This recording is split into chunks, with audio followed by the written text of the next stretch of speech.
നമസ്കാരം, വള്ളുവനാട് ന്യൂസിലേക്ക് സ്വാഗതം. വിസ്ഡം ഇസ്ലാമിക് സ്റ്റുഡൻസ് ഓർഗനൈസേഷൻ സംഘടിപ്പിക്കുന്ന 23ാമത് ആഗോള പ്രൊഫഷണൽ വിദ്യാർത്ഥി സമ്മേളനം പോഫ്കോൺ മാർച്ച് 8-ന് തുടക്കമാകും.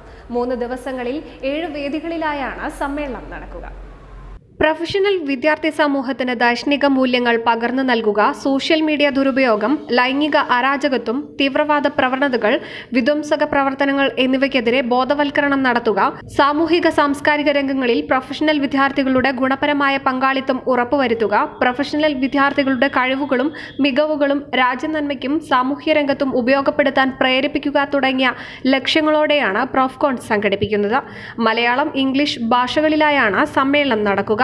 ഇന്ത്യക്കകത്തുനിന്നും വിദേശ രാജ്യങ്ങളിൽ നിന്നുമുള്ള അക്കാദമിക് വിദഗ്ധരും പണ്ഡിതന്മാരും 50 സെഷനുകളിലായി 100-ൽ പരം വിഷയാവതരണങ്ങൾ നടത്തും.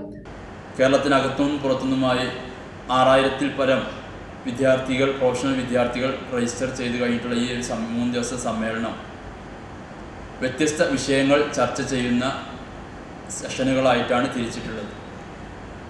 ഇതിൻ്റെ ഉദ്ഘാടന കർമ്മം ഇന്ത്യയിലെ പ്രമുഖ യൂണിവേഴ്സിറ്റിയായ ജാമിയ ഹംദർദ്, ന്യൂഡൽഹിയിലെ Jamia Hamdard university dean professor doctor Farhan Jalees Ahmed നിർവഹിക്കുകയും ഉദ്ഘാടന സമ്മേളനത്തിൽ മുഖ്യാതിഥിയായി MP അബ്ദുൽ സമദ് സമദാനി, അതുപോലെ തന്നെ മഞ്ഞളാംകുഴി അലി MLA തുടങ്ങിയ ET മുഹമ്മദ് ബഷീർ, V ശശികുമാർ തുടങ്ങിയ അതിഥികളും പങ്കെടുക്കുന്നുണ്ട്.